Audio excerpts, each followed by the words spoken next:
When time first began, the Eternal gave life to powerful beings of light, the Drakeels. But as misfortune would have it, the power given to these creatures awoke in them only a boundless pride and an inexhaustible thirst for dominion.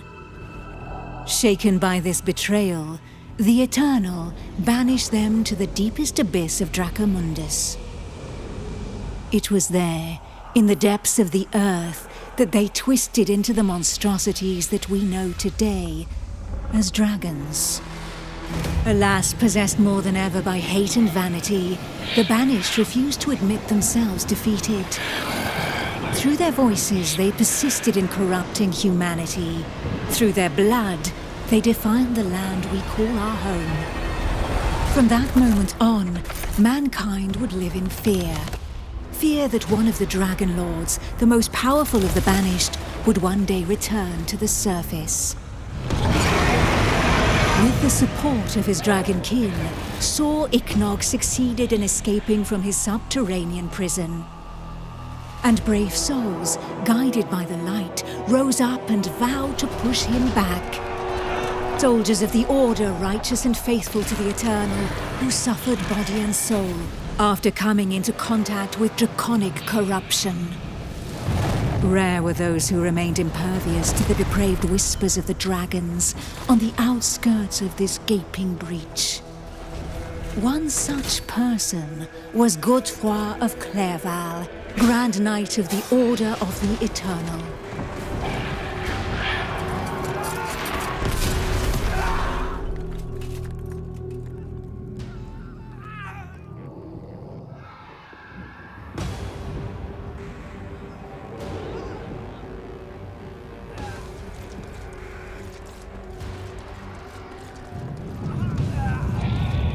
The voice of the Dragon Lord blighted people's spirits and petrified their bodies, instilling terror and madness into those who heard it. Never before had a breach so vast been rent between the two worlds.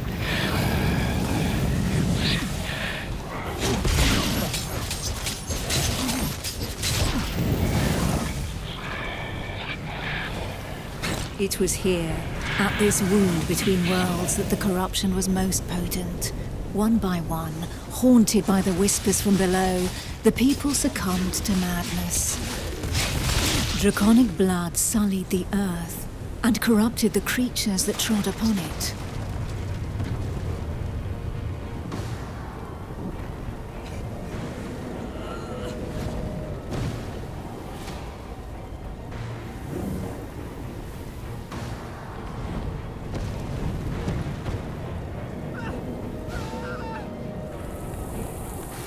Pitiful in their wretchedness, and too weak to resist the command of their new masters, they drank the blood of the dragon and gave in to depravity. Thus enslaved, they were twisted into ghastly monsters, mockeries, dragon kin.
Men, women, children, animals, for as many slaves as there were devoted to their cruel masters, just as many grotesque monsters blindly obeyed any order given to them by their Dragon Lord.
Only the most righteous of souls, guided and supported by the Eternal, were able to resist the corrupting call that led the living to damnation.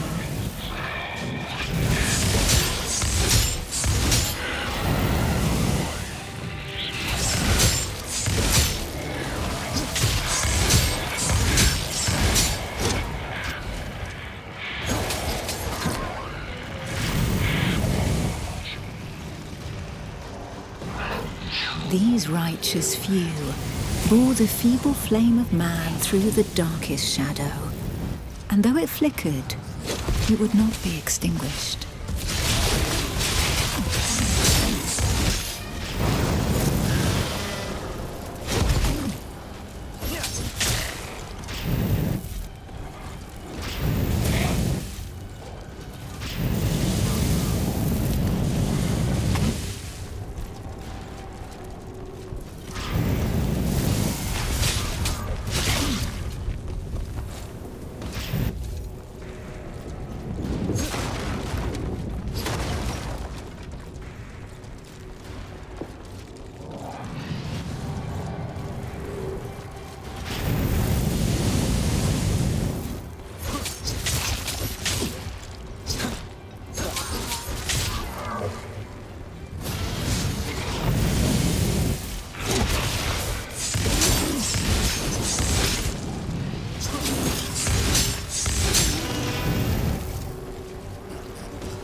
Filled with these fleeting embers of hope, a few brave souls founded an alliance to carve the first breach into draconic defenses.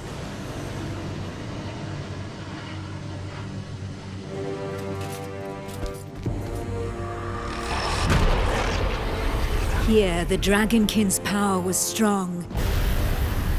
It fused our world with that of the Banished.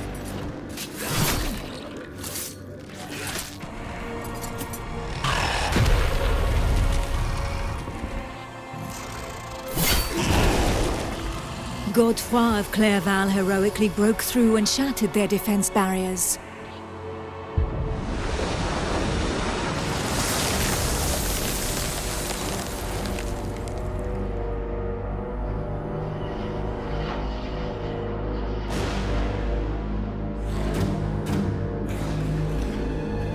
This act of bravery, a feat of the righteous alliance of men, allowed me to lend aid to the Knights of the Order of the Eternal.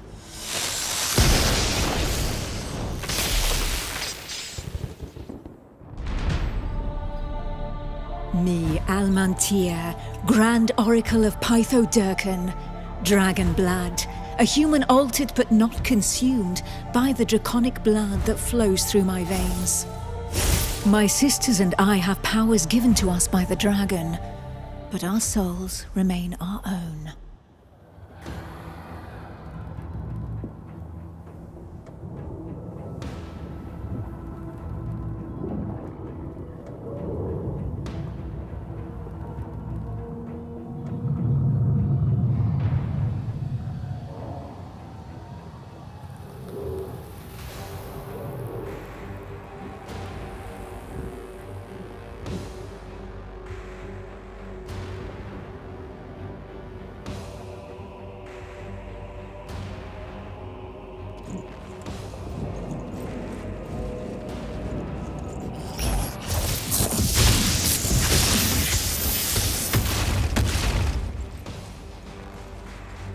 Neither dragonkin nor entirely human, and afforded extraordinary abilities by our forebearers.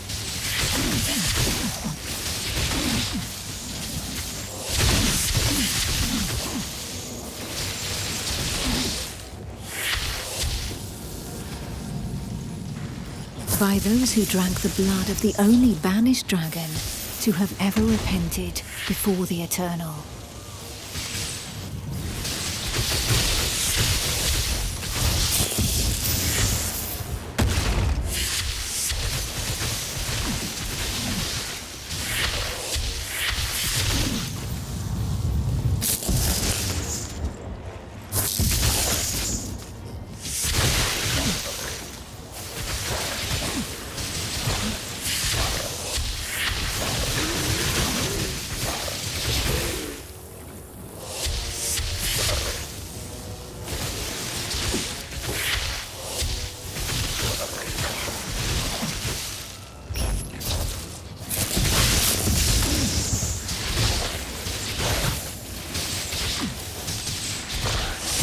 These few drops of draconic blood connected our thoughts to those of the dragons.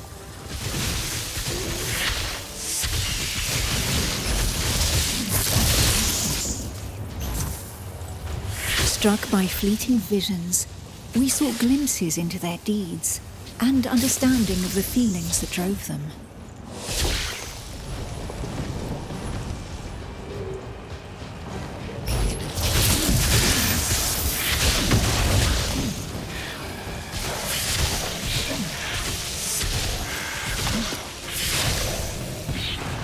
With that understanding came a vulnerability. We soon learned that we were at the mercy of their whispers. The voices threatened to consume us, with no hope of salvation.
But the formidable link that connected us to the dragons had also awakened something within us.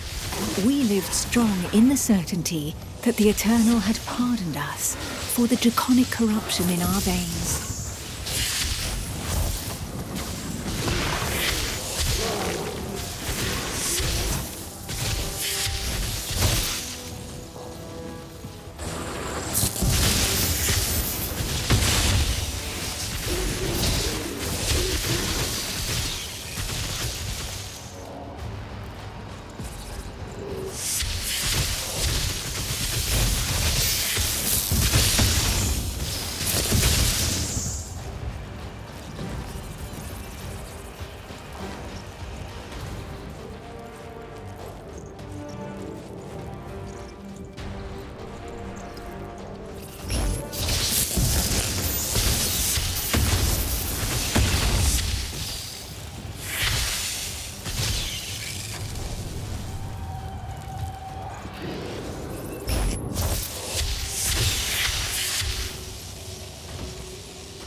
Our civilization fell alongside the blue dragon Pythodurcan, forcing us to live amongst men in the city of the Order of the Eternal.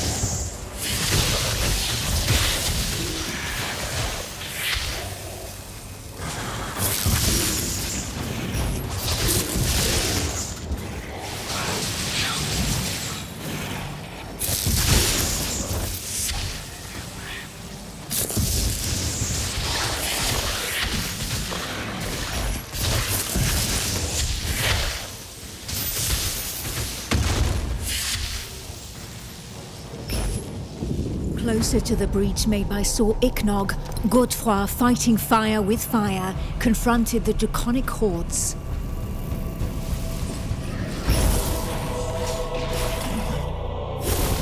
I battled by his side, but my strategy was less direct.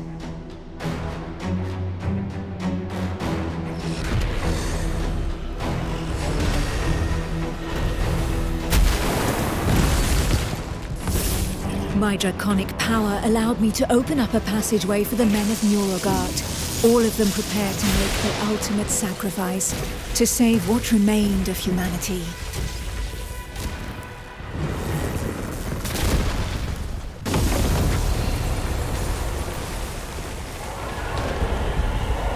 Once this invisible barrier had been breached, they knew that their lives would hang by mere threads. But these warriors from the north cared little for the uncertainties of our plan. A hero's death in the heat of battle with their enemy was the greatest honor that could befall them. Led by the pale dragon blood Harold Truelson, the barbarian fleet had but one objective: to lure the enemy into the open sea and leave the path to the breach vulnerable. If a single vessel reached the coast, then this sacrifice would not have been for naught.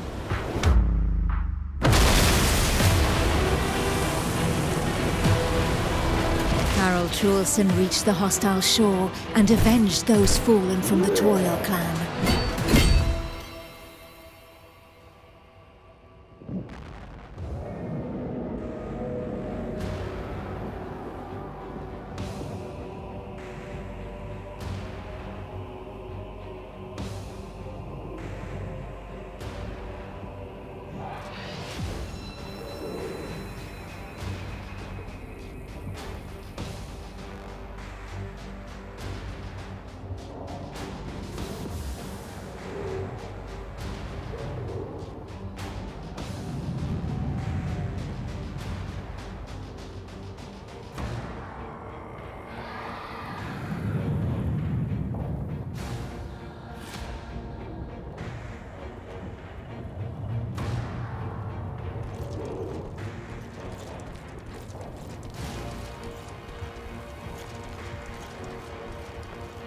The barbarians of Nurogard feared neither pain nor death, and they welcomed violence as they might an old and familiar friend.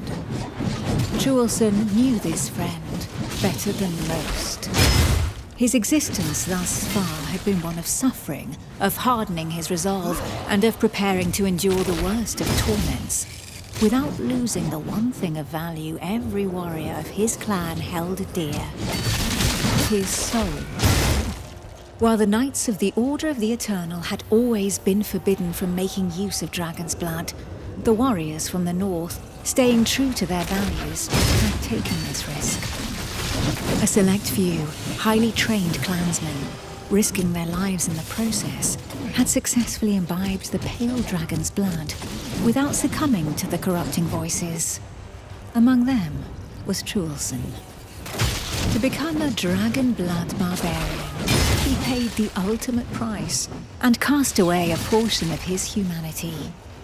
In exchange, he received draconic powers that he put to use for the Toriel clan, the Eternal, and humanity at large. And even if all others, from Montesky to Nurogard, recognized the courage and sacrifice of these brave warriors, there was not one that did not also regard them with sincere disgust. While there could be no doubt of their loyalty to Toriel, defender of the Eternal, their bodies, defiled by the dragon as they were, drove the rest of mankind to reject them. Truelson, for his part, cared little for his appearance. What did this matter after all, as long as his soul remained intact?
The pale dragon blood had achieved his goal. The Alliance's plan, as unlikely as it was to succeed, could run its course.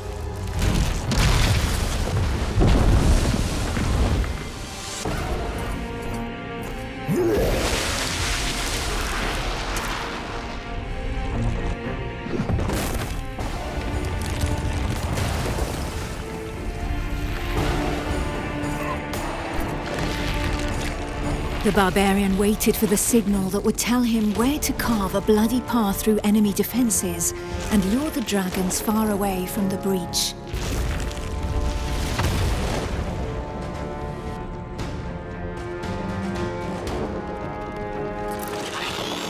The Kongirati nomads, every bit as proud and as fearless as the warriors from the north, joined the alliance of men to help push back Sor Iknog, the Crimson Dragon.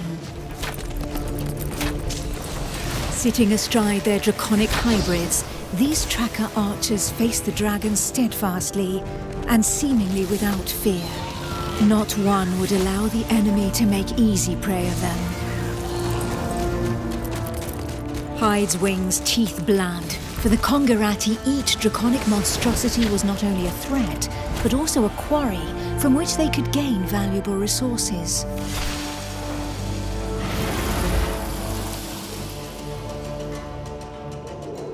And where others had begged and prayed for divine salvation, these nomads made full use of anything the earth and Providence offered them in order to survive.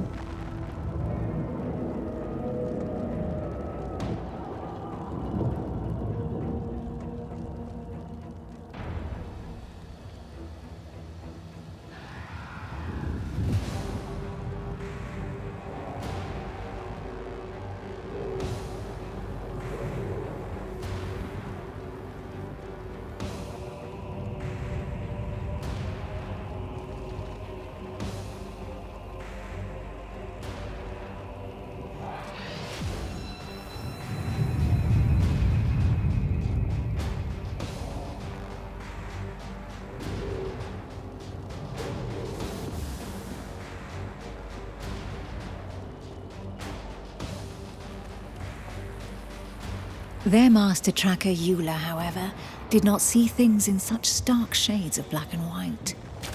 Of all those who made up their number, she was the first to recognize the value of this eternal light. She rejected neither the ancestral traditions nor the tracking of the Dragonkin, who had made it possible for the Kongirat to excel in the arts of potions, alchemy, poisons, and draconic hybridization. How long would her people be able to continue traveling freely if the corruption were to poison the entire world? It was for this reason that she joined the Alliance of Men.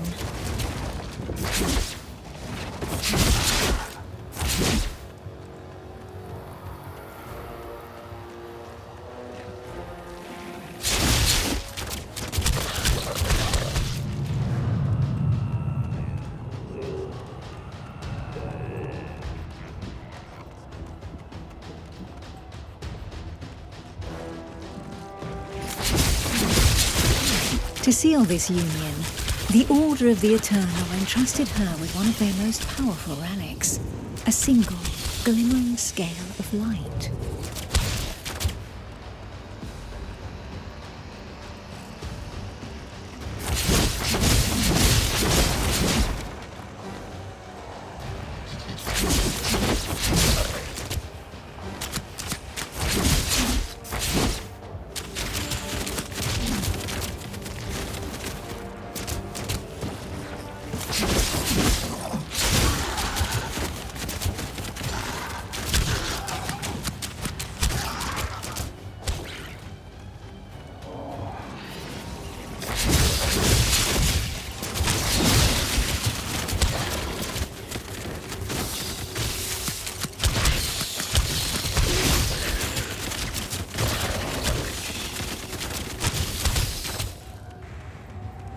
If the legends are to be believed, this scale had been pried from the hide of one of the Drakeels in the heat of battle, back when these beings of light had pushed back the banished dragon lords that ventured too close to the surface. Each champion had one, and the power of their light would be needed to push Sir Ichnog back into the shadows.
It was up to Eula, armed with her scale of light, to cast the invocation. She would then know whether she had been right to put her trust in the Order and in joining the Alliance.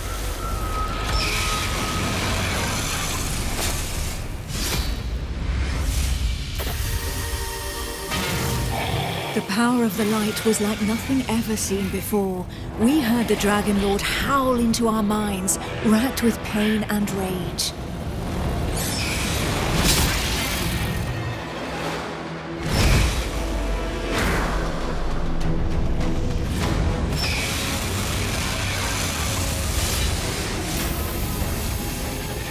So close to the Dracomundus, our souls suffered as from 1,000 deaths, but we held fast to our positions.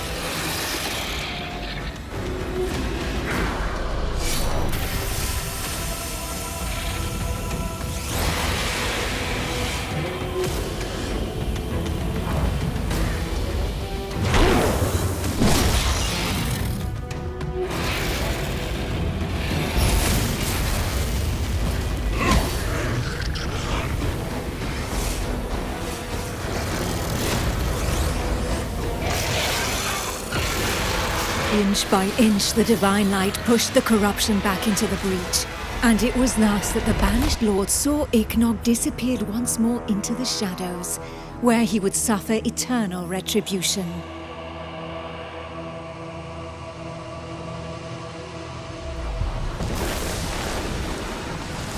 Once calm fell, we were all that was left, the sole witnesses to the feat accomplished by the Alliance of Men. But more than ever, we knew that the taint of draconic depravity still festered in the depths of the abyss, impatient to break free once more. Thus, from the union of men and their allies that stood together in the face of the draconic threat, an elite corps was established within the Order of the Eternal, the Dragon Hunters.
Who knows?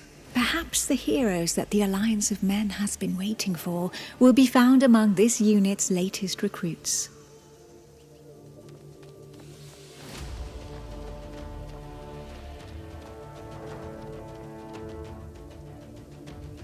Finally, the trail picks up here, and the tracks are still fresh.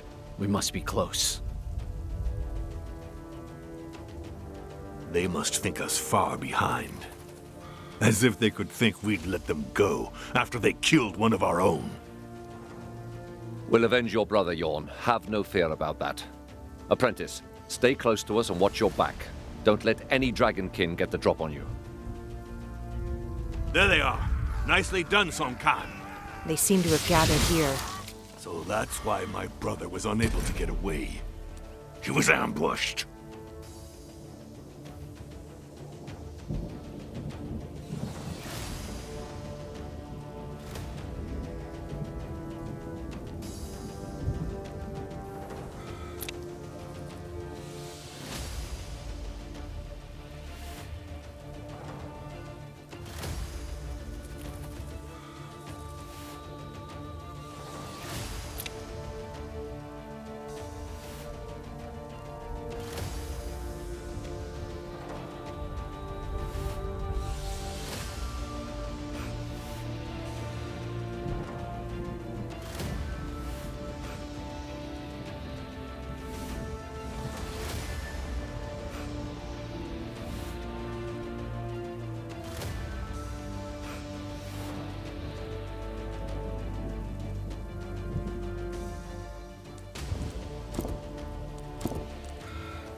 The Dragonkin in the plains are not usually so organized. If they're congregating, plotting ambushes, and laying traps, something must surely have changed.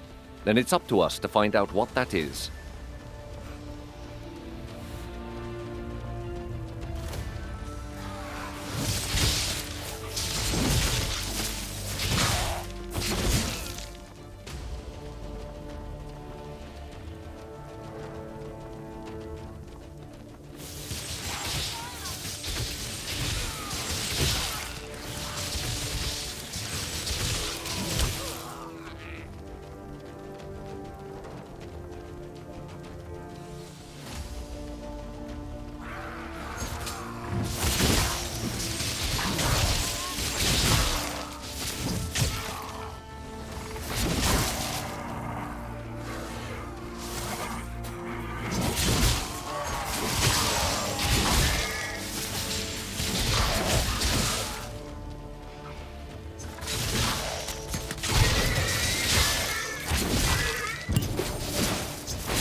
It's a Dragonkin idol, and the ground, it's soaked in dragon's blood.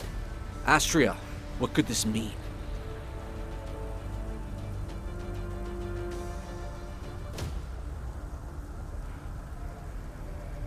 It's a place of worship. Take cover! Dragonkin! They've come to defend their sanctuary!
Is anyone hurt? Sonkan? Apprentice? We're fine. Somehow. The way the corrupted reacted to our presence proves it. Whatever we discovered is deathly important. We've discovered a new kind of Dragonkin. Foul, toxic, with amphibian mutations. It's like no enemy we've ever encountered before. Astria, you're the expert in draconic rites. Do you have any idea where they could have come from? All signs point to a ritual of corruption. And from the sheer amount of blood spilled here, we can assume they have enslaved a host of victims. Wait a moment. Their poison seems similar, like mine. The statue is crafted from black willow. It must be from the Jaxara's swamp. My clan's caravans used to stop for supplies there, before passing through your lands. So far from here? Could the Dragonkin have carried this idol all the way across the plains? There would have to be countless adepts among their number if so. We must warn the Council of Monteskai without delay.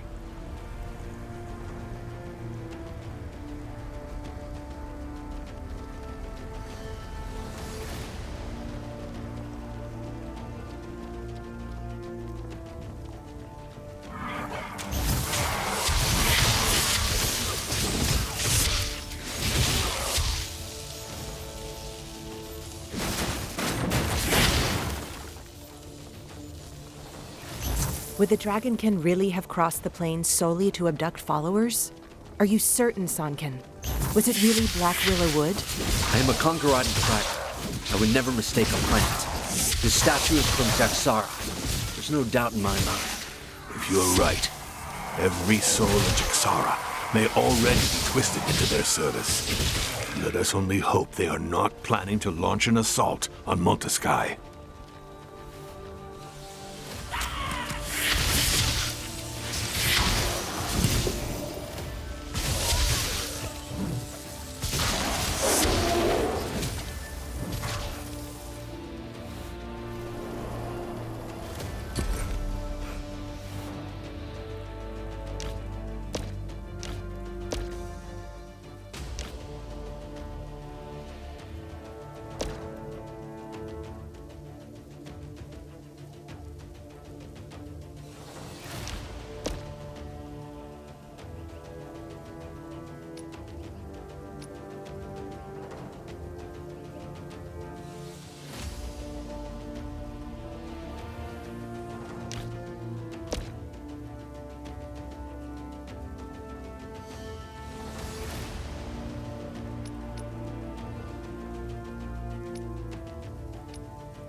Over here. Let's follow the path back to Monteskai.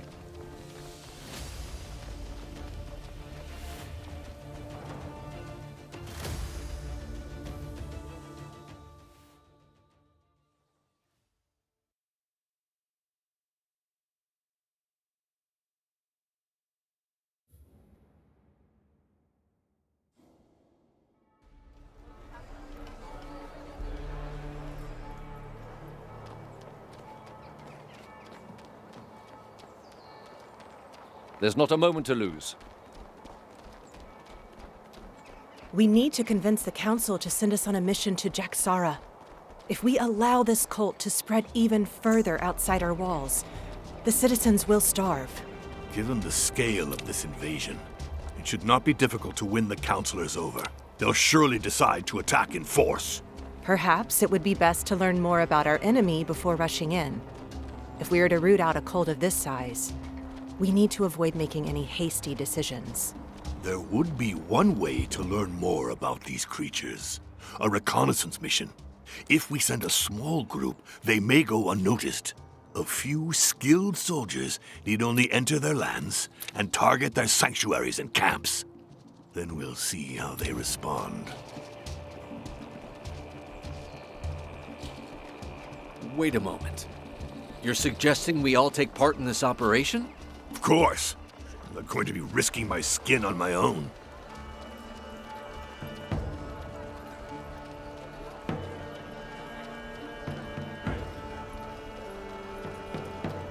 These Dragonkin have already killed one of our group.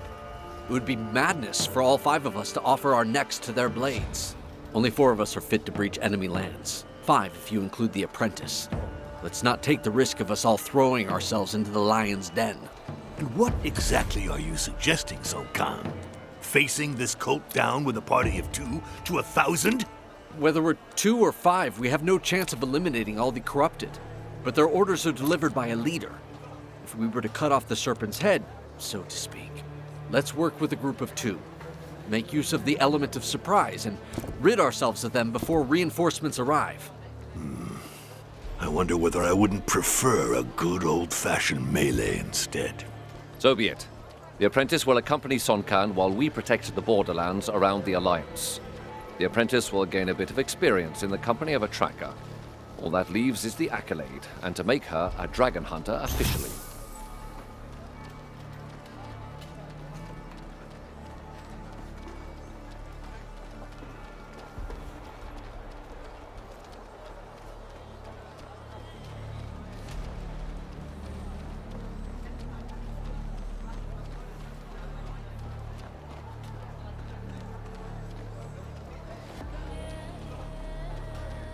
Why worry about the formalities, Alaric? Just give her the scale of light already. Let's not hang about on ceremony. These pledges may mean nothing to you, Nomad, but may I remind you that we are in Montesky, capital of the Order of the Eternal. And it is this order that, if I may say so, leads the Alliance, welcomed you into the city, and protects the scales of light. We have made enough compromises as it is. So, your custom should be respected, to the detriment of our own? Be reasonable, Tracker. Need I remind you that your caravans would no longer exist had we not closed the last gates of the Eternal? If we had truly wanted to be rid of your traditions, it would have happened long ago.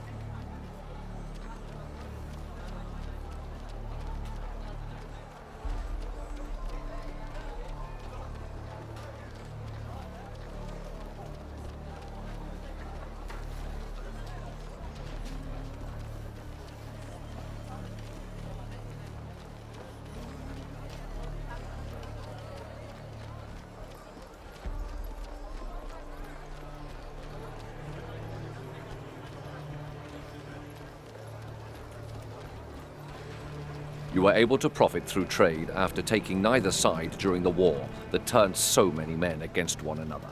Now that we are allies, why persist with this way of life when you could simply travel by gate? Sooner or later, Tracker, your people will need to change their ways. And who are you to dictate how our ways should change? That's enough, both of you. The war of men is ended. Do not forget, the dragons are the true enemy here.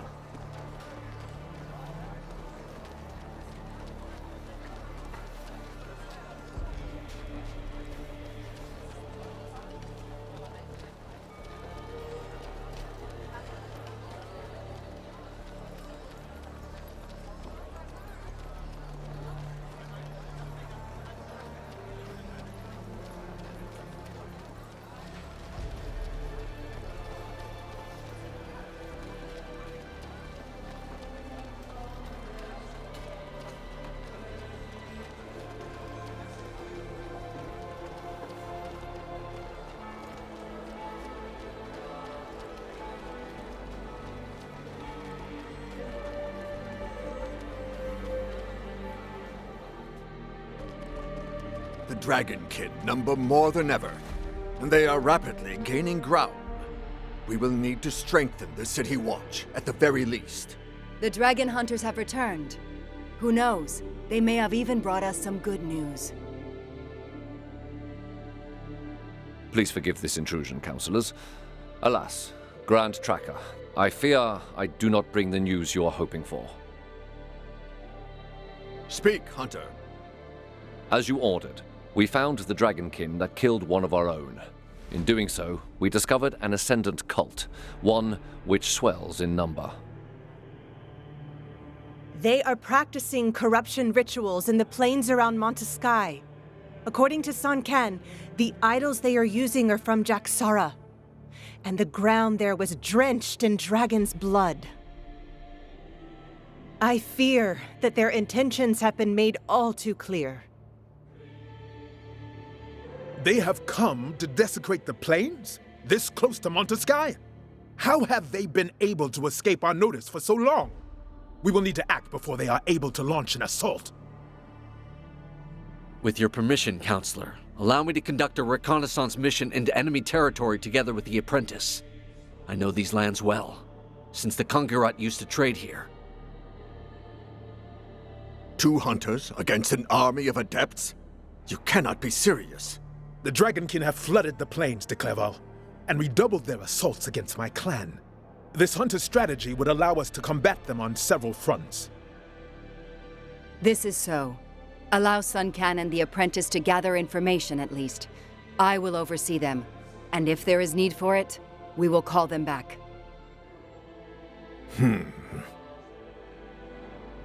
I suggest we put our trust in our hunters, Auspex. And what of the apprentice? She is ready, Auspex. Then your plan will have my support. High Priest Cornelis, proceed with the accolade. Kneel, apprentice. Today, before the Eternal, You commit to our fight against the dragons until they draw their last breath, to hunting those who serve them, to sealing the breaches to their vile prison of Dracomundus forevermore, to ridding humanity of their corruption. As a token of your sacrifice, please take this scale of light. It is a relic of Miriel, the Drakiel who, long ago, managed to banish these ungodly creatures together with the Eternal. It will protect you from the corrupting influence of their voices. Today, it will make you a protector of humanity, a blade of the Eternal, a hunter of dragons. Arise, hunter. Non Draco sit mihi dux. Let not the dragon guide me.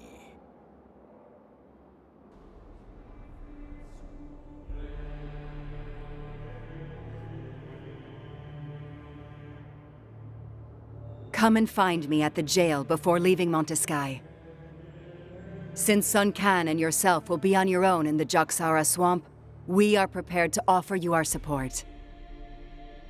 The Grand Tracker and I have pooled the Order's resources and Kongirat's expertise to give you a decisive advantage.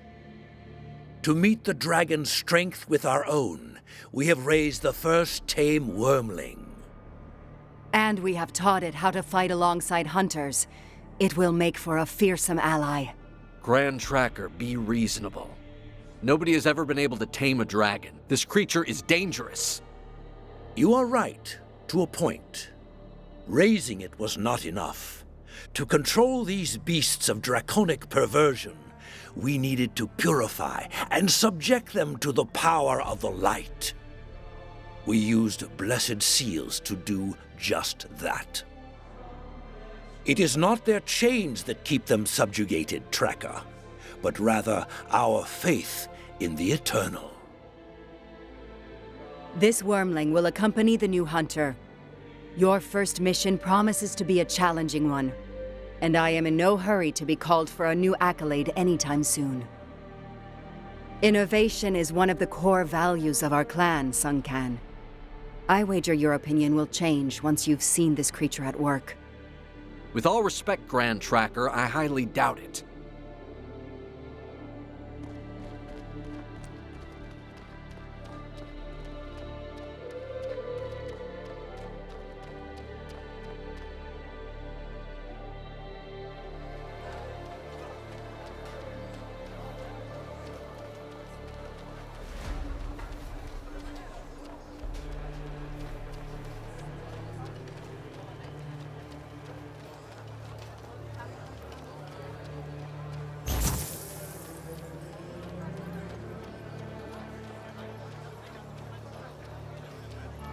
Follow me. I'll be waiting for you here.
This wormling will add its power to your attacks. Now, Hunter, let us rid ourselves of the cult that is poisoning the Jaxara swamp.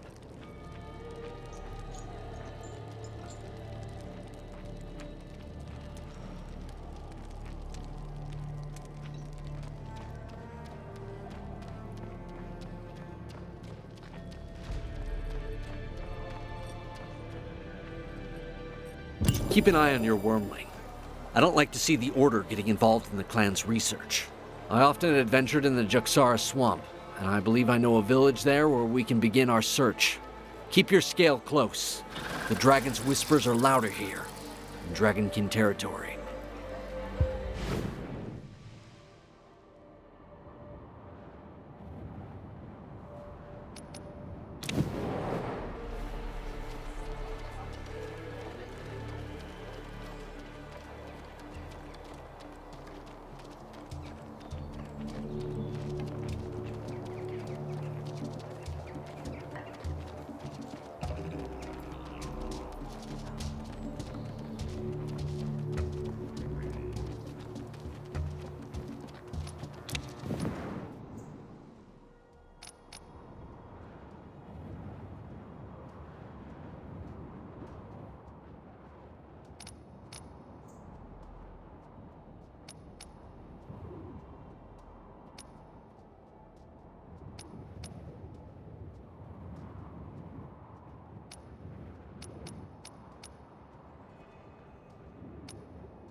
We must remain vigilant.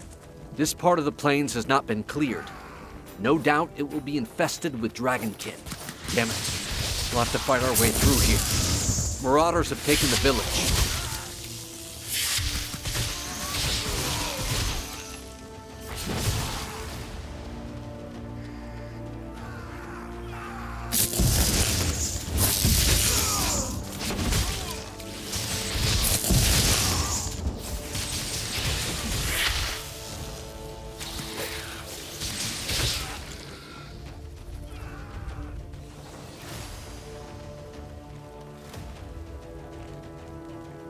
The farm to the east is being attacked. I beg of you. Looters? Yes, but they're not alone. They have monstrous creatures with them. Dragonkin. They likely corrupted the Marauders, catching them unawares while they were looting abandoned settlements. We were helping the priest restore the old stone gateway near the farm when they appeared out of nowhere. We'll head over there and help him. Now flee. Head for Monteskai. Hells. I recognize this cursed priest. It's Jerome, Cornelis' right-hand man, and the only civilian to possess a scale of light. Yorn's brother was killed while protecting this undeserving underling. We always found him holed up in the most sinister of places, studying Dragonkin spells for the Meridius.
To me, hunters! These villains have brought the Dragonkin upon us. Hells, Jerome. Where's the rest of your escort? I gave them the order to evacuate the villages while I did what I could to buy them some time. You mad fool. Think yourself a dragon hunter now, do you? In the Eternal's name, keep your distance.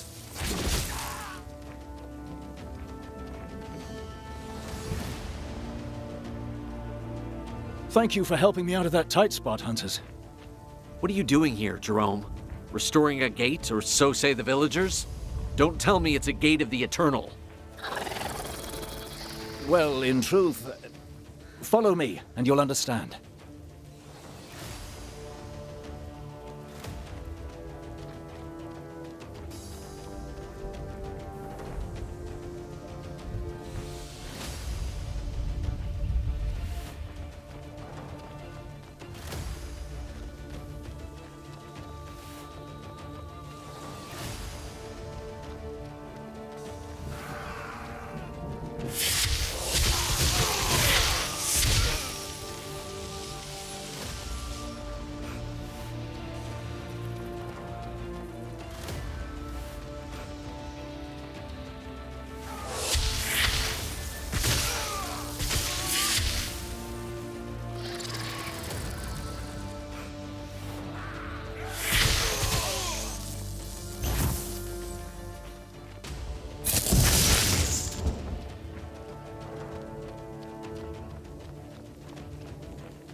So, will you tell us what's going on?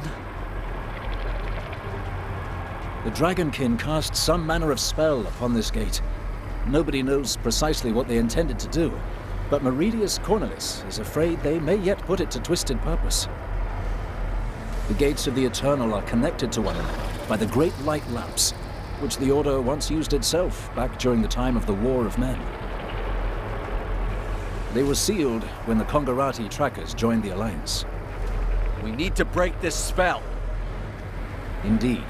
And to do so, we need to reopen this gate and reconnect it to the city using a scale of light. That's why I was dispatched here. I don't believe a word. The Council could never have approved this decision. Grand Tracker Eula would have opposed it. And yet I truly did receive such orders, Tracker. We cannot leave the gate at the mercy of our enemies. To rid ourselves of this spell, we will need to channel divine energy to re-establish its connection. Then, the Dragonkin will no longer be able to approach it. I don't like this. The decision would have come from the Council. I suggest we look for another solution. The Dragonkin have likely already corrupted other gates hunters. Time is not on our side. I will explain our present situation to the Council personally. For now, it should be enough to use your scale of light to break the spell. This gate should then immediately link up with its twin in Monteskai. How magnificent!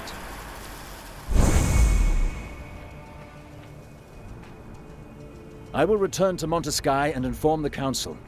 If you discover any other corrupted gates, do not allow the Dragonkin to get close to them. Good hunting, both of you, and may the dragon never tempt you. Well, Alaric, have we made enough compromises now? Let us set off again. We have a cult and its adepts to dispose of.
We've crossed the frontier. If we were to remove our scale of light now, we risk falling prey to the dragon's whispers and the corruption that their words sow, and not even a single sign of combat. The people living here must have abandoned their homes, or worse. We're definitely heading in the right direction. Over here!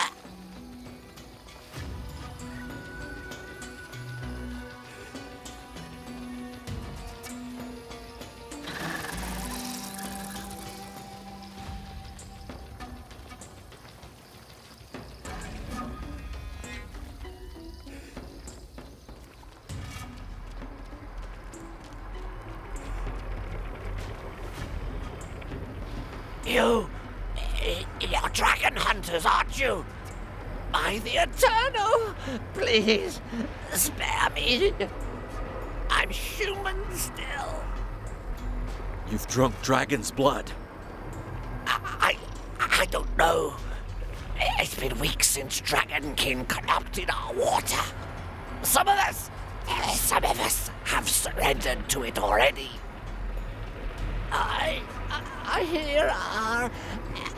I hear their voices. Those of the Dragonkin. That of the dragon. Oh, they're in my head.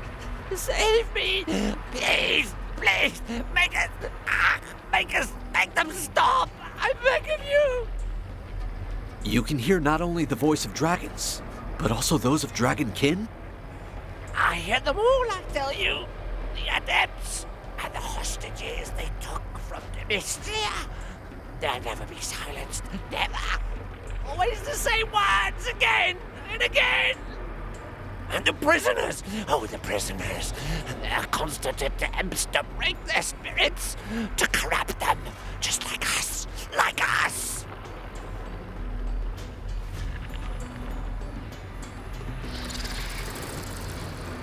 You claim to always hear the voices of the Dragonkin.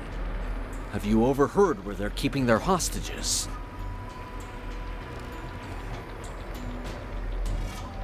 I hear them, but I refuse to listen. I don't want to lose my mind. I'm afraid it's too late. There is dragon's blood running through your veins. You're lost already. But even so, you can help the others to escape your fate.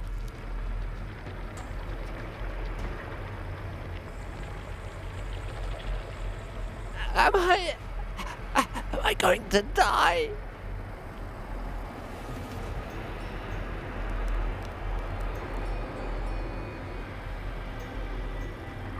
I will stay by your side. I will help you. As for the rest, don't forget those people that are dear to you. You're right. I want to give them a chance. We still know almost nothing about these Dragonkin. Where have they come from? What powers does their blood impart? Whose orders are they following?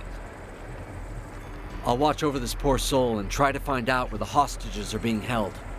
As for you, see if you can gather a node, an egg, some corrupted flesh, anything the Grand Tracker may be able to study. We know little of the effects of Viridian Dragon's blood, and these corrupted appear to have gorged themselves on it.